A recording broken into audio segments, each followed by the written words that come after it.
Hello everyone, आपका हमारे YouTube channel पर स्वागत है। तो आज इस वीडियो में हम बीए प्रोग्राम 6th सेमेस्टर का आपका जो सब्जेक्ट है हिस्ट्री मेजर का, हिस्ट्री ऑफ यूरोप 1870 टू 1945, इसकी यूनिट 2 का फर्स्ट टॉपिक इस वीडियो में हम करने वाले हैं। तो इस वीडियो में हम पढ़ेंगे political development in Russian empire 1905 revolution, मतलब कि 1905 की रूसी क्रांति क्या थी, रूसी क्रांति 1905 में क्यों हुई, इसके क्या कारण थे, क्या प्रभाव रहे। तो आइए जानते हैं, स्टार्ट करते हैं। बिफोर स्टार्टिंग, अगर आपने अब तक हमारे चैनल को सब्सक्राइब नहीं किया है तो कर लीजिए, ताकि आने वाली हर वीडियो की अपडेट आपको टाइम से मिलती रहे। तो आइए स्टार्ट करते हैं। तो देखिए, अगर हम बात करें 1905 की रूसी क्रांति की, तो 1905 का जो साल था उसमें क्या होता है, रूस में, रशिया में क्रांति हो जाती है। ये जो रूसी क्रांति थी ये 1905 की सबसे मुख्य क्रांति मानी जाती है जो कि रूस में हुई। 1905 की जो रूसी क्रांति थी ये जार शाही के खिलाफ की गई थी। ठीक है, वहाँ का एक शासक था जार निकोलस। उसका जो शासनकाल था, उसका जो शासन करने का तरीका था वो लोगों को पसंद नहीं था, एंड उसी के शासन के खिलाफ, उसी की राजशाही के खिलाफ ये क्रांति हुई थी। इसलिए इसको जागशाही कहा जाता है कि ये जागशाही के खिलाफ हुई, क्योंकि जाग वहाँ का शासक था एंड इसलिए उसका जो शासन काल था उसको जागशाही कहा जाता है। एंड 1905 में रूसी क्रांति जो हुई थी ये जागशाही के खिलाफ ही हुई थी। इस क्रांति ने भविष्य में 1917 की रूसी क्रांति का मार्ग प्रशस्त किया। ये जो क्रांति थी, मतलब ये पूर्ण रूप से सफल नहीं रही थी, इसी वजह से 1917 में फिर से क्रांति हुई। लेकिन बिफोर अंडरस्टैंडिंग 1917 रेवोल्यूशन, मतलब 1917 की क्रांति समझने से पहले हमें ये जानना जरूरी है कि 1905 की क्रांति में ऐसा क्या हुआ था, क्यों हुई थी ये क्रांति एंड ये क्यों असफल रही, क्या ऐसे कारण थे जिसकी वजह से इसका परिणाम प्राप्त नहीं हो पाया। तो आइए जानते हैं। सबसे पहले पृष्ठभूमि देख लेते हैं।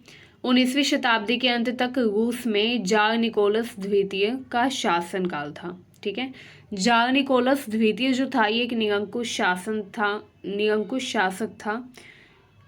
ये एक डिक्टेटर था, तानाशाह था, तथा इसका जो शासनकाल था वो अत्याचारों से भरा हुआ था। ये लोगों पर काफ़ी अत्याचार किया करता था एंड लोग इसके शासन करने के तरीके से, इसके शासन से बिल्कुल भी प्रसन्न नहीं थे। ठीक है, क्योंकि ये एक निरंकुश शासक था।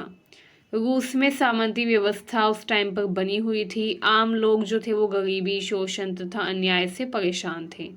औद्योगिकरण बहुत ही धीमी गति से हो रहा था। किसानों की स्थिति दयनीय थी। मजदूरों को कठिनाई का सामना करना पड़ रहा था एंड मजदूर जो थे उनके बीच में भी काफ़ी असंतोष फैला हुआ था। सरकार जो थी वो कोई भी ध्यान नहीं दे रही थी लोगों की स्थिति के ऊपर।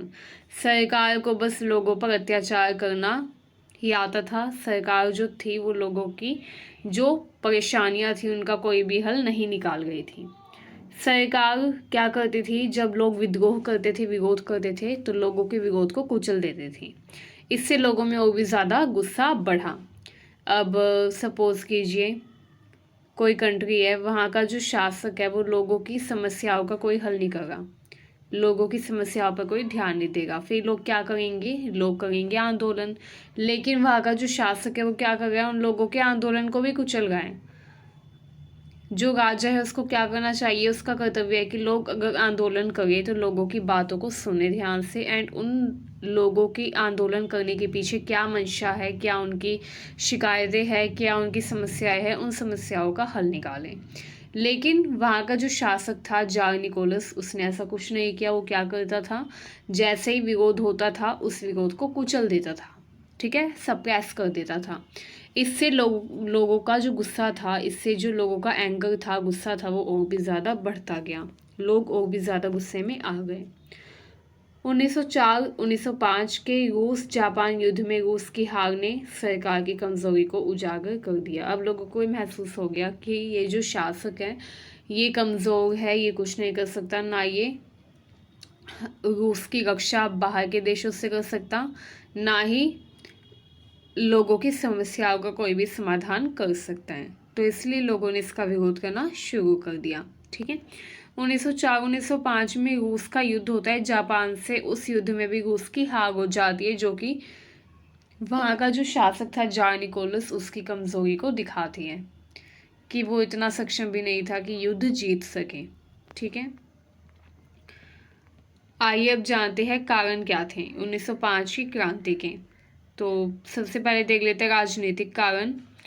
पहला है जार का निरंकुश शासन तथा जनता की अनदेखी। जार जो था उसका शासनकाल बहुत ही निरंकुश था, जनता को लगातार नज़रअंदाज करता था, जनता की समस्याओं से उसको कोई भी फर्क नहीं पड़ता था, ना ही वो जनता की समस्याओं का हल निकालने पर कोई भी ध्यान देता था।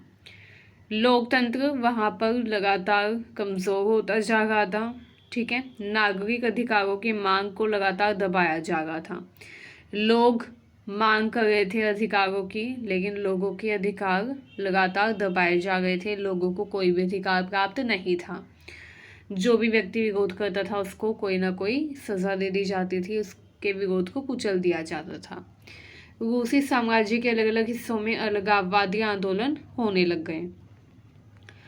इसके अलावा कुछ आर्थिक कारण भी थे 1905 की रूसी क्रांति के पीछे। पहला है किसानों पर भारी कर तथा भूमि की कमी। किसानों से लगातार भारी कर लिया जाता था, टैक्स लिया जाता था, मजदूरों की स्थिति खराब थी।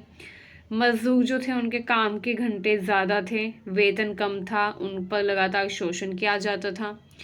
औद्योगिकरण की वजह से मशीनें आ गई, मशीनों के कारण बेरोजगारी बढ़ गई, जिसकी वजह से गरीबी में वृद्धि हो गई। ये आर्थिक कारण थे। आइए अब देखते हैं सामाजिक कारण। धनी वर्ग तथा गरीब जनता के बीच में लगातार असमानता बढ़ती जा रही थी।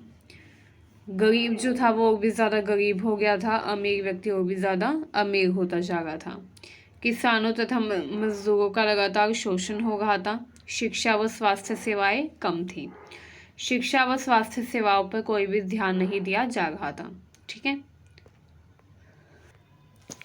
इसके अलावा 1904-1905 का जो रूस जापान युद्ध था वो भी मुख्य कारण था 1905 की क्रांति का।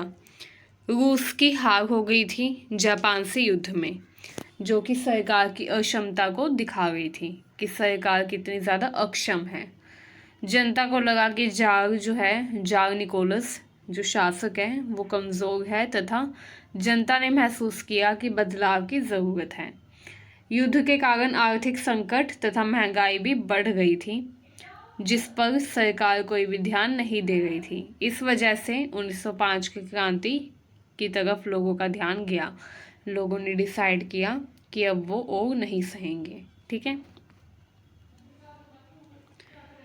नेक्स्ट देखिए, नेक्स्ट है खूनी रविवार, ब्लडी संडे। अब 22 जनवरी 1905 को क्या होता है, हज़ारों मजदूर तथा किसान शांति मार्च निकालते हैं। ठीक है, गए थे वो शांति मार्च करने के लिए कि जो सरकार है उसको दिखेगा कि लोग कितनी समस्या में है, लोग कितनी परेशानियों में है, सरकार समझेगी। लोगों को ये उम्मीद थी। लोग इस उम्मीद से क्या करते हैं, शांति यात्रा निकालते हैं, शांति मार्च निकालते हैं। हज़ारों मजदूर तथा किसान उस शांति मार्च में शामिल होते हैं। रविवार का दिन था वो, 22 जनवरी 1905। ठीक है, वो सभी लोग जो है वो क्या करते हैं, शांति मार्च निकालते हैं तथा जार निकोलस द्वितीय को एक याचिका सौंपने के लिए जाते हैं।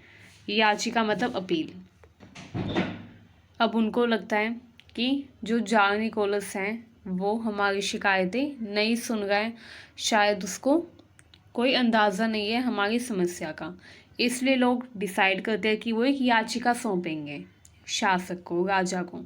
ठीक है, एंड वो इसके लिए राजा के महल तक, जहाँ पर राजा रहता था, वहाँ तक एक शांति मार्च आयोजित करते हैं, ताकि वो जार निकोलस को एक याचिका सौंप सकें। उस याचिका में वो अपनी सारी परेशानियाँ, अपनी सारी समस्या, सारे दुख तकलीफ लिखते हैं। ठीक है, लेकिन वो जो राजा है जार निकोलस, जो कि निरंकुश राजा था, वो क्या करता है, वो सैनिकों के ज़रिए सैनिकों को कहकर उन प्रदर्शनकारियों पर गोली चलवा देता है। मतलब वही जैसे जनरल डायर ने किया था जलियांवाला बाग हत्याकांड में, वही सीन यहाँ पर क्रिएट हो जाता है। ठीक है, जार निकोलस क्या करता है, उसको लगता है कि ये लोग मुझे मारने के लिए आ गए हैं, या विद्रोह करने के लिए आ गए हैं, तो क्या करता है वो सैनिकों को कहकर निहत्थे प्रदर्शनकारियों पर गोली चलवा देता है, जिससे हजारों लोग मारे जाते हैं।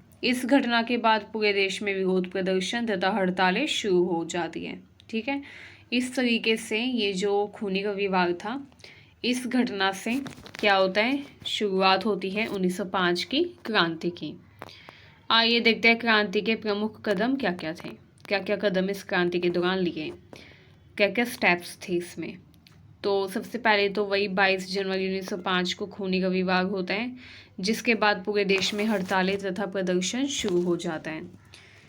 उसके बाद फरवरी मार्च 1905 में किसानों ने जमींदारों के खिलाफ विद्रोह किया, क्योंकि जमींदार जो थे वो क्या थे, बहुत ज़्यादा अत्याचार कर रहे थे किसानों के ऊपर, इसलिए किसानों ने जमींदारों के खिलाफ भी विद्रोह कर दिया। उस टाइम पर सामंती व्यवस्था थी रूस में, एंड सामंती व्यवस्था के तहत जमींदार जो थे वो काफ़ी ज़्यादा शक्तिशाली हो गए थे, इसलिए किसानों ने जमींदारों का विरोध किया। अक्टूबर 1905 में मजदूर तथा सैनिकों ने सोवियत या परिषदों का गठन किया। अक्टूबर घोषणा पत्र 1905, जार जो था उसने कुछ लोकतांत्रिक सुधारों की घोषणा की। अब ये जो लोकतांत्रिक सुधारों की जार ने घोषणा की थी, इसको एक घोषणा पत्र में लिखा, जिसको अक्टूबर घोषणा पत्र कहा जाता है। ठीक है, जब जार ने देखा कि लोग बिल्कुल बेकाबू हो गए हैं, लोग अब कुछ नहीं सुनना चाहते, लोगों को बस अपनी समस्याओं का हल चाहिए, तो लोगों के विरोध को कुचलने के लिए अब वो क्या करता है, जार निकोलस एक घोषणा पत्र जारी करता है अक्टूबर में। ठीक है, देखिए क्रांति जनवरी में शुरू हुई थी, एंड वो क्या करता है, अक्टूबर में एक घोषणा पत्र जारी करता है। इस घोषणा पत्र में जार कुछ लोकतांत्रिक सुधारों के बारे में ऐलान करता है कि वो कुछ लोकतांत्रिक सुधार करेगा, तथा संसद बनाने का भी वो वादा करता है। ठीक है, एंड इस तरीके से संसद का वहाँ पर निर्माण किया जाता है। ठीक है, दिसंबर 1905 में सरकार ने विद्रोह को कुचलने के लिए दमनकारी कदम उठाए, हजारों लोगों को गिरफ्तार किया गया, मारा गया। अब देखिए अक्टूबर घोषणा पत्र जारी होने के बावजूद लोगों को विश्वास नहीं होता जार के ऊपर, एंड लोग विद्रोह जारी रखते हैं, जिसके बाद दिसंबर 1905 में उस विद्रोह को कुचलने के लिए फाइनली सरकार जो है वो दमनकारी कदम उठाती है, हजारों लोगों को गिरफ्तार कर लेती है, जेल में डाल देती है, कुछ लोगों को मार दिया जाता है। ठीक है, आइए देखते हैं 1905 की रूसी क्रांति के क्या क्या तरीके थे। 1905 की रूसी क्रांति जारशाही के खिलाफ जनता के असंतोष का विस्फोट थी। मतलब जनता जो थी उसके मन में राजा जार निकोलस के खिलाफ जो असंतोष था वो लगातार बढ़ता ही जा रहा था, एंड एक दिन क्या होता है, उस असंतोष का विस्फोट हो जाता है, जो कि क्रांति के रूप में सामने आता है। इस क्रांति को संगठित करने तथा चलाने के लिए अलग अलग तरीकों तथा चरणों का पालन किया गया। आइए देखते हैं क्या थे इस क्रांति के तरीके। फर्स्ट है शांतिपूर्ण विरोध तथा याचिका आंदोलन। जैसे कि हमने पढ़ा, सबसे पहले मजदूर, किसान तथा आम जनता जो है वो शांति मार्च तथा रैलियों का आयोजन करती है। उसके बाद 22 जनवरी 1905 को वो फादर गैपोन के नेतृत्व में मजदूरों के साथ मिलकर जार को याचिका सौंपने के लिए जाते हैं, लेकिन याचिका सौंपने जाते हैं तो जार क्या करवा देता है, उन पर गोलीबारी करवा देता है सेना के थ्रू, जिससे हजारों लाखों लोग उसमें मारे जाते हैं। क्रांति जो है वो उग्र रूप ले लेती है। अब नेक्स्ट जो इसका स्टेप रहा, अगला जो पड़ाव था, उसमें क्या होता है, हड़तालें होती है पूरे देश में। मजदूर बड़े पैमाने पर हड़तालें करते हैं, जिससे उद्योग व रेलवे ठप हो जाते हैं। ठीक है, जब मजदूर हड़ताल करेंगे तो क्या होगा, मजदूर काम पर जाना बंद कर देंगे, एंड अगर मजदूर काम पर जाना बंद कर देंगे तो उत्पादन नहीं हो पाएगा, उद्योग ठप हो जाएंगे, रेलवे ठप हो जाएगा, एंड वही वहाँ पर होता है। रूस में क्या होता है, जब मजदूर बड़े पैमाने पर हड़ताल करते हैं तो इससे उद्योग व रेलवे ठप हो जाते हैं। सरकारी कर्मचारी जो है वो भी अब अपनी नौकरी पर जाना बंद कर देते हैं। इस तरीके से पूरे देश में असहयोग आंदोलन तथा हड़तालें चलनी शुरू हो जाती हैं। ठीक है, ये क्रांति की सबसे प्रभावी रणनीतियों में से एक थी। हड़ताल करना तथा असहयोग करना। नेक्स्ट आता है विद्रोह तथा सशस्त्र संघर्ष। सेंट पीटर्सबर्ग, मॉस्को तथा अन्य प्रमुख शहरों में हिंसक प्रदर्शन हुए। जून 1905 में पोतेंकिन जहाज विद्रोह हुआ, जिसमें नौसैनिकों ने जार के आदेशों का विरोध किया। ठीक है। किसानों ने जमींदारों की संपत्तियों को जला दिया, क्योंकि किसान पहले ही सामंती व्यवस्था से बहुत ही दुखी थे, परेशान थे। एंड इस क्रांति में उन्होंने क्या किया, अपना गुस्सा जमींदारों के प्रति भी दिखाया। जमींदारों की संपत्ति को उन्होंने जला दिया तथा सरकारी अधिकारियों पर हमला किया। नेक्स्ट आता है सोवियत या मजदूर परिषदों का गठन। मजदूरों तथा किसानों ने अपनी समस्याओं को उठाने के लिए सोवियत नाम की परिषदें बनाई। अब क्या किया जाता है, सोवियत का या मजदूर परिषदों का गठन किया जाता है। जो मजदूर थे, जो किसान थे, वो क्या करते हैं, अपनी समस्याओं को अब हल करवाने के लिए, अपनी समस्याओं का समाधान पाने के लिए वो क्या करते हैं, अपनी परिषदें बनाते हैं, जिनको सोवियत कहा जाता है। इन सोवियतों ने हड़तालें संगठित की तथा प्रशासन में हस्तक्षेप किया। सेंट पीटर्सबर्ग सोवियत सबसे प्रभावशाली बना। नेक्स्ट है राजनीतिक व बौद्धिक आंदोलन। छात्र, लेखक तथा बुद्धिजीवियों ने सरकार के खिलाफ प्रचार किया। समाजवादी, कम्युनिस्ट तथा उदारवादियों ने सरकार के विरोध में लेख लिखे तथा क्रांति का समर्थन किया। तो इस तरीके से आंदोलन जो है उसका राजनीतिक व बौद्धिक रूप भी सामने आया। ठीक है। आइए अब देखते हैं इस क्रांति के चरण क्या थे। 1905 की क्रांति के क्या क्या चरण थे। तो पहला चरण था खूनी रविवार, जिसमें जनता ने मार्च किया था शांतिपूर्ण तरीके से, लेकिन जार की सेना ने उन पर गोली चला दी, जिसके बाद पूरे रूस में हड़ताल व प्रदर्शन शुरू हो गया। क्रांति की शुरुआत हो गई। दूसरा चरण था अप्रैल से सितंबर का, जिसमें मजदूर तथा किसानों ने हड़तालें की। प्रमुख उद्योगों में काम करने वाले मजदूरों ने काम बंद कर दिया। रेलवे और संचार सेवाएं ठप हो गई। किसानों ने जमींदारों की संपत्ति को लूट लिया, जला दिया। उसके बाद तीसरा चरण अक्टूबर से नवंबर में आता है, जिसमें सोवियतों का निर्माण किया जाता है, परिषदों का निर्माण किया जाता है। मजदूरों ने स्थानीय प्रशासन को कमजोर करने के लिए सोवियत परिषदें बनाई। सेंट पीटर्सबर्ग सोवियत के नेतृत्व में सरकार के खिलाफ संगठित आंदोलन शुरू किया गया। नौसेना व सेना में भी विद्रोह होने लगा। उसके बाद आता है चौथा चरण, जिसमें अक्टूबर घोषणा पत्र शामिल है तथा दमन। ये दिसंबर से जनवरी तक का टाइम पीरियड था। जार निकोलस द्वितीय ने जनता को शांत करने के लिए अक्टूबर घोषणा पत्र जारी किया। जार निकोलस जो था उसने अक्टूबर घोषणा पत्र क्यों जारी किया था, लोगों को शांत करने के लिए, ताकि लोग विद्रोह करना बंद कर दें। इसमें उन्होंने संसद बनाने तथा नागरिक अधिकार देने का वादा किया, लेकिन जार ने जल्द ही अपने वादे तोड़ दिए तथा क्रांतिकारियों को कुचलने के लिए बल का प्रयोग किया। सरकार ने सोवियतों को तोड़ दिया, नेताओं को गिरफ्तार कर लिया तथा क्रांति को दबा दिया। तो इस तरीके से ये क्रांति जो थी ये फाइनली दबा दी गई दिसंबर में। ठीक है, दिसंबर 1905 में एंड जनवरी 1906 में फाइनली ये क्रांति दबा दी गई।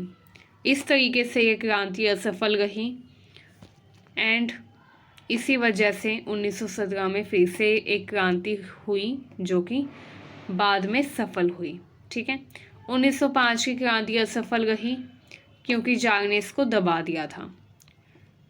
नेक्स्ट वीडियो में, आगे आने वाले वीडियोस में हम 1917 की क्रांति के बारे में जानेंगे। ठीक है, निष्कर्ष देखिए। 1905 की रूसी क्रांति योजनाबद्ध ढंग से हुई तथा इसमें विभिन्न तरीकों का भी इस्तेमाल किया गया। हालांकि जार ने कुछ रियायतें दी, जैसे संसद का निर्माण किया, नागरिक अधिकार देने का वादा किया, लेकिन असल में वो ये सब क्यों कर रहा था, अपनी सत्ता को बचाने के लिए।